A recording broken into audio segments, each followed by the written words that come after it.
¿Y qué te parece, amigo, que comencemos a hablar pues de una película que ha causado mucho comentario en las redes sociales? Ok. Y pues para no quitarle más tiempo y hablar de La Sociedad de la Nieve, esta película que se estrenó apenas la semana pasada en Netflix. ¿Te gustó? La Sociedad de la Nieve, sí, fíjate que llegué a ella sin mucha expectativa. Claro. Antes de verla sí tuve que ponerme un poco en contexto de la historia. Sabía que era una historia basada en hechos reales, los sobrevivientes de los Andes. Es una coproducción, si no me equivoco, española, donde es la tercera vez que se adapta la historia de los sobrevivientes de los Andes. Sí. Esta vez a cargo de J. Bayona. Este director ya nos había traído El Orfanato anteriormente. Sí, Lo Imposible. Ajá, exactamente. Y creo que esa primera carta de presentación me pareció muy buena, como el buen director que es. Sí. Y me llevé una tremenda sorpresa al ver la película. Sí, también hizo Jurassic World, El Reino Caído. Sí. ¿Te acuerdas? Del 2018. Sí, la verdad es que fíjate que yo, a diferencia tuyo, no me empapé yo de la historia. O sea, conocía, pero como de manera muy lejana, ¿sabes? Como que no lo tenía muy presente qué era lo que había pasado. Y le entré a la película hasta sin ver el tráiler, ¿sabes? Y creo que el tráiler yo tampoco. Yo tengo ya bastante rato que no veo trailers, pero sí me puso en contexto de que al menos era una historia real. Sí. Y creo que fue una buena decisión no tener como todo el contexto, porque lo que iba pasando, de verdad es que lo iba disfrutando y me iba causando a mí una sensación de estar ahí presente con estas personas, estos chicos que pues sobrevivieron a este accidente tan catastrófico, ¿no? Sí, totalmente. Y yo creo que hay varias cosas de valor dentro de esta producción. La primera yo creo que es el montaje, el diseño de producción precisamente, Sí. que está yo creo que impecable. Hay Sí. varias escenas que valen muchísimo la pena y que no es en proporción de lo que normalmente se gasta en Hollywood. Sí. Y creo que aquí me sorprendió bastante, entrando por esa parte, ¿no? Sí, la verdad es que sí, estoy de acuerdo contigo. Hay muchas cosas estéticas que creo que la película aborda muy bien. El cuestión del diseño de producción, el diseño de arte, la fotografía también es muy bonita en esta película. O sea, a pesar de que los paisajes y los escenarios, pues es todo rodeado de nieve, la verdad es que la composición fotográfica está muy bien armada. Y creo que en ese sentido se logró estéticamente un producto muy bueno. Sí. Esta película, estaba leyendo que es la película más cara de la historia de España. Se le invirtió mucho dinero, porque creo que se sabía el potencial que tenía, a pesar de que, como tú dices, ya es la tercera vez que se adapta esta película, bueno, esta historia al cine. Se sabía que tenía mucho potencial, porque esta película, a diferencia de las anteriores, digamos que esta tiene como el visto bueno de todos los sobrevivientes. Claro. Por ahí estaba leyendo. Algo que no había pasado con las anteriores películas. Exactamente, sí. Inclusive en las películas anteriores no se usaban inclusive los nombres reales ni demás. O sea, se usaba la historia como tal, pero no era una historia, insisto, palomeada por los sobrevivientes. Esta película sí, inclusive muchos de ellos salen en la misma película. Tienen ahí unos cameos, otros tienen un personaje, pero de alguna forma estuvieron involucrados. Estaba leyendo que el director J. Bayona tuvo más de 100 horas de entrevistas con ellos para saber qué era lo que había pasado, para escuchar las versiones de todos, para saber cómo iba a estructurar el guión, porque él también es coescritor de esta película. Entonces se ve el trabajo detrás. Creo que ese es uno de los puntos más destacados de la película, que se ve que se hizo a conciencia, porque esta película, decía Bayona que duró más de 10 años para hacerla. O sea, él se encontró la historia cuando estaba grabando Lo Imposible. Y le gustó mucho la historia, compró los derechos y pues se dedicó a investigar. Esta película también hay que decir que está basada en un libro que también se llama La Sociedad de la Nieve, que escribió un periodista, pero que recopilaba, digamos, los testimonios de todos los sobrevivientes. En esto se basa Bayona y empieza a generar esta película, ¿no? Que se ve a todas luces que es una obra monumental por la cantidad de horas que se tuvieron que realizar para el rodaje. Por ahí estaba checando también que la película se rodó de forma cronológica. Okay. Primero fue lo del accidente del avión y luego en ese sentido iban los mismos actores. Esto está bien interesante. Los mismos actores iban perdiendo peso para poder seguir interpretando a sus personajes, porque hay que recordar que estos sobrevivientes tuvieron 72 días sin alimentos, sin agua. sin ninguna de las posibilidades para sobrevivir, aislados en los Andes, rodeados solo de nieve y de montañas, y aún así tuvieron pues el valor y la entereza de poder buscar la manera de sobrevivir, pero evidentemente pues iban careciendo de nutrientes, ¿no? Y se iban poniendo más delgados y demás. Estos actores tuvieron que someterse a dietas durísimas para ir bajando de peso, para poder seguir interpretando a los personajes. Por ahí también en una entrevista con estos chicos escuchaba que fueron 6 meses de rodaje. O sea, es una cosa que generalmente no pasa. Generalmente es un mes de rodaje o mes y medio, pero acá fue muchísimo tiempo lo que estuvieron rodando, y fue sí, muy estricto, pues, todo lo que tenían que hacer los chicos. Muchos de ellos ni siquiera eran actores profesionales, muchos era su primer papel, algunos sí habían estado por ahí en un par de cositas, pero la verdad es que el desgaste y la exigencia fue máxima y se nota, y además creo que el producto que se da refleja cómo hubo muchísima gente detrás de esta película, y se nota el trabajo que hay en la peli, ¿no? Sí, que se hizo todo a conciencia, ¿no? Uh-huh. Para la gente que no lo sepa, la historia de la Sociedad de la Nieve sigue a un grupo de jóvenes pertenecientes a un equipo de fútbol, equipo de rugby, uh-huh, que tienen que viajar de Uruguay a Chile. Uh-huh.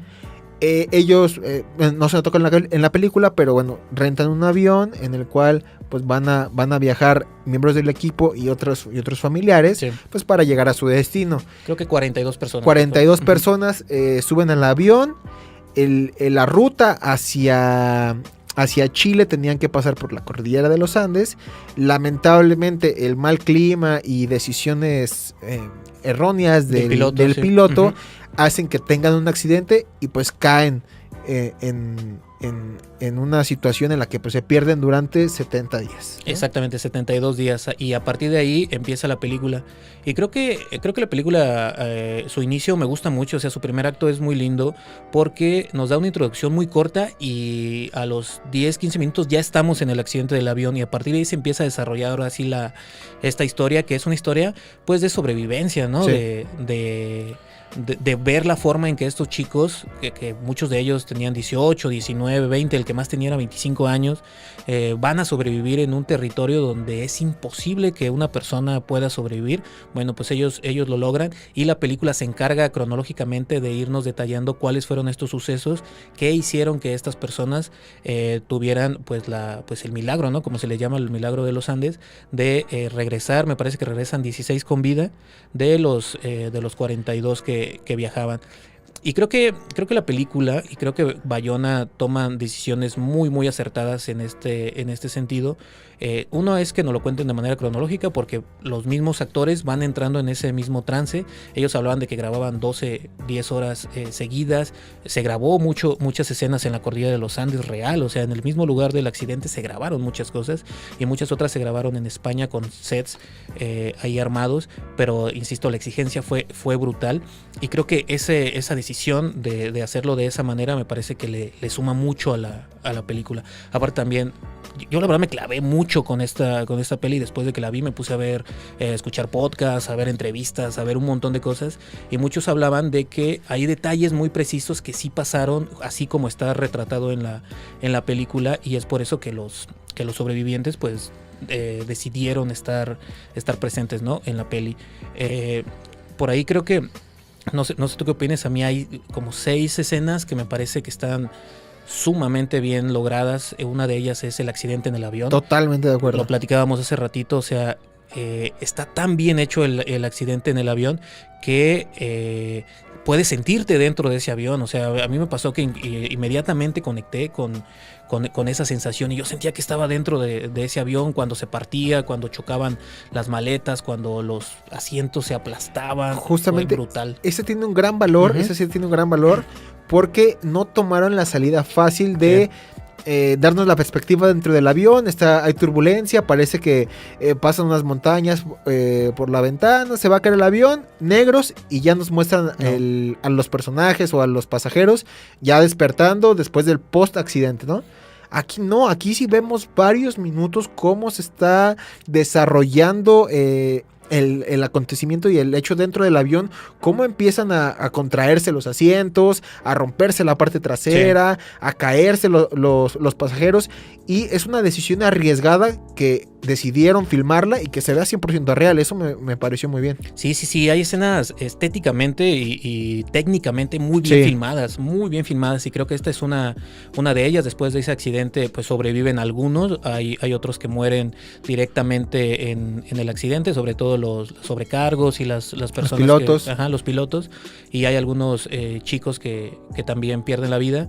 Y luego viene otra escena que también se me hizo gigantesca.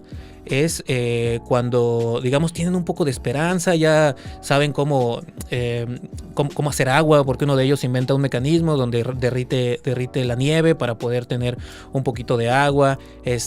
Ya supieron cómo resolver, tienen unos chocolates y un poco de vino y demás. Y de repente llega una luz que inunda de nieve este fuselaje del avión, que queda el avión partido a la mitad nada más, y ahí es donde ellos sobreviven. Ponen algunas valijas, unas valijas en la entrada para que no pase el frío. Estamos hablando de que es un frío de menos 30 grados centígrados. Imagínate la locura que es eso. Y pues de alguna forma se empiezan a adaptar, y luego llega alud que los revuelve completamente, que también me parece una escena perfectamente bien filmada, porque es en el momento justo, te da un golpe también emocional durísimo. Al espectador, sí, porque tú dices, bueno, aquí vamos. Ya les estaba yendo bien. Ya les está yendo un poquito bien, y llega este golpe otra vez para atrás. Sí, y que, bueno, esa escena está impecable, pero después viene estos momentos en donde se quedan atrapados dentro justo del fuselaje del avión, y hay una sensación de claustrofobia impecable. Sí, no, está... Pero de verdad ves en un pequeño espacio todos los que se quedaron atrapados, y tú la sensación como espectador te da las ganas de quererte salir. Eran 3 metros cuadrados en los que ellos vivían. Sí, totalmente. Sí. Y yo veía en una entrevista que les preguntaban justamente, oye, pero cuando pasó lo de la luz, claustrofobia, ¿qué sentías? No te daba tiempo, decían ellos, no te da tiempo ni de pensar en la claustrofobia. O sea, lo que tú quieres es ayudar a los demás, sacar a alguien de la nieve, sacar tú la cabeza. No estás pensando en que es un lugar muy pequeño, porque además esos 3 metros cuadrados con la nieve que entró se redujo a la mitad. Sí. O sea, eran las personas que sobrevivieron solamente con la cabeza arriba, ¿no? O sea, tratando de agarrar un poco de aire. Entonces, todo ese tipo de situaciones así planteadas, y de la forma en que lo hace Bayona, me parece que de alguna forma te meten ahí. O sea, de verdad yo me sentía en muchas ocasiones estando ahí con ellos. Luego viene esta decisión que me parece que está súper bien cuidada también, y me parece una gran decisión de dirección, que es cuando deciden, cuando toman la decisión entre todos y empiezan a argumentar cuestiones cuestiones morales, cuestiones religiosas, inclusive legales, de la implicación de recurrir al canibalismo, ¿no? De alimentarse de sus amigos fallecidos. Y me parece que está muy bien hecho, porque en ningún momento nos lleva al morbo, sino que lo toca desde un punto de vista de mucho respeto y de mucho valor a la vida, creo. Algo que de primera instancia podría ser el gancho principal de la película o de la historia, el de ver cómo unos jóvenes de 25, 20, 18 años tienen que recurrir al canibalismo para poder sobrevivir, queda relegado no solamente a un segundo, sino a un tercer plano, porque le da este valor emocional, sentimental a la vida propia y a la de los amigos. Sí. Que eso me pareció muy, muy acertado por parte de esta película, que incluso lo dicen los sobrevivientes que están contentos con el trato que se les da a este tema, porque es un tema sensible, sobre todo porque para los protagonistas o para los sobrevivientes reales, pues venían de una escuela cristiana, claro. donde era complicado que se les tocara o tomaran la decisión de recurrir a esto, cuando pues van en contra de los que Dios les había enseñado, o lo que creían, ¿no? Gracias a las enseñanzas y al adoctrinamiento que llevaban. Entonces me parece algo muy acertado. Me parece también que en ningún momento trata de victimizarlos en esta historia, sino al contrario, enaltecer la hazaña que fue el milagro de los Andes, ¿no? Exactamente, sí, y la complicidad, la amistad que se Sí, generó totalmente. entre ellos, que inclusive hacen un pacto de amistad en el que dicen, bueno, si uno de nosotros termina falleciendo, se da consentimiento para que se alimenten. Por de eso su la carne, sociedad ¿no? de la nieve, o sea, que ellos crean una sociedad donde saben que hay que hacer sacrificios para que los demás sigan viviendo. Entonces llegan a la conclusión de que Claro. si yo fallezco, les doy permiso de que pues Dispongan de mi cuerpo, dispongan ¿no? de mi cuerpo para poder seguir viviendo ustedes y seguir luchando. Exactamente. Y creo que otra de las grandes decisiones también de esta película y de Bayona es que utiliza un personaje que es este chico Numa Turcati como personaje principal. Es un chico que al final no sobrevive, no es de los que... Y que empieza como el narrador y que también eso te saca un poco. Sí, o sea, llega un momento en el que él te está contando la historia, él es el narrador que te va llevando poco a poco y llega el momento en el que él ya no va a sobrevivir y eso también es un shock para el espectador. Sí, porque tú lo estás viendo, al final Numa Turcati, y todo se ve desde los ojos de Numa Turcati, pero al final él es una persona externa, él no era del equipo de rugby, digo de rugby. De rugby. Él no era del equipo, él apenas conocía a un par, pero después él se vuelve como uno de los líderes morales, porque es el que les va dando ánimos y que les va apoyando siempre. No vamos a dejarnos rendir, vamos a apoyar, es el que los ayuda a salir del problema que tenían con el alud.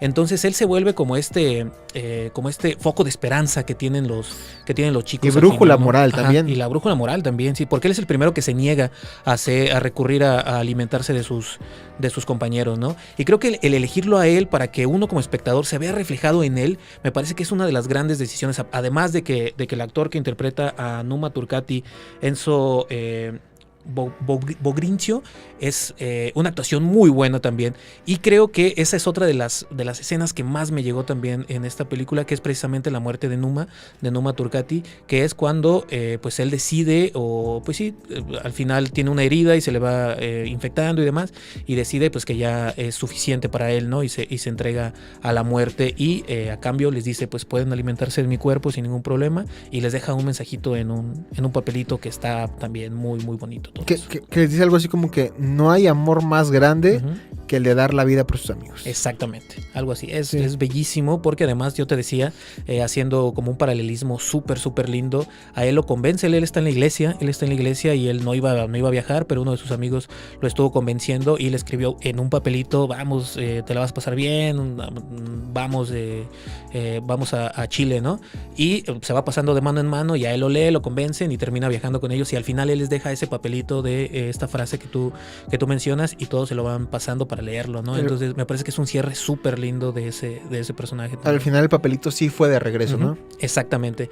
Y luego viene esta muerte de Tona que se haga una última expedición porque en algún momento ellos encuentran una radio, y en la radio escuchan que ya no los están buscando. Que ya prácticamente van a desistir de la búsqueda, ¿no? Que ya los dieron por muertos, y pues después de la muerte de Numa deciden que van a hacer una última expedición para ver si llegan a encontrar pues ayuda por su propia cuenta, tomando pues sí en cuenta de que probablemente no vayan a regresar con vida, porque ya están en una situación sumamente complicada, y tres de los chicos emprenden el viaje. Emprenden el viaje, pero uno regresa porque al llegar a la cima de la colina, que pensaban que ya adelantito estaba Chile, pues no, ven que hay una inmensidad todavía. Dicen que todavía eran 10 días de viaje, si no me equivoco. Todavía 10 días de viaje, entonces esa escena se me hace durísima, porque se quedan viendo a la nada diciendo, no, pues ya hasta aquí llegamos, si regresamos vamos a morir, y si avanzamos muy probablemente vamos a morir. Entonces, pues ¿qué hacemos? Vamos a tratar de luchar, ¿no? Que la última esperanza es ver si llegamos a algún lado. Y al final emprenden ese viaje y llegan a un lado, y eso se me hace brutal, amigo, brutal. Esta película seguramente va a llegar como finalista para esta selección que se da en los Oscar. Va a llegar como mejor película extranjera. Pero no ganó en los Globos de Oro. No ganó en los Globos de Oro. Sin embargo, yo creo que era porque aún no se había estrenado. Sí, claro. Tenía pocos días de haberse estrenado. Entonces, sí la veo como una gran favorita en esta temporada de premios. Sí, yo también. A partir de ahora que se estrenó, yo sí la veo como favorita. Sí, también yo. Y me gustaría mucho que tuviera por ahí algunos premios, porque de verdad es que conecté mucho con esta película. Sí, vale mucho la pena. Conecté mucho emocionalmente, y sobre todo pues lo bien que lo hace el director, cómo te busca que tengas ciertos conexiones con algunos de los protagonistas, la misma historia de supervivencia. No sé, yo de verdad que hice clic mucho con esta película y la disfruté muchísimo. Y te digo, o sea, se acabó la película y yo empecé a buscar todo lo que se podía de esta historia y me ha aventado un montón de documentales y un montón de entrevistas y de podcasts y demás. Vale mucho la pena que le den un vistazo, la pueden encontrar en Netflix. Seguramente si ustedes entran a la plataforma se las va a arrojar como lo más visto, no solo en México, sino yo creo que en la plataforma en general. Denle la oportunidad, una película que dura alrededor de 2 horas 30, sí, que no se siente.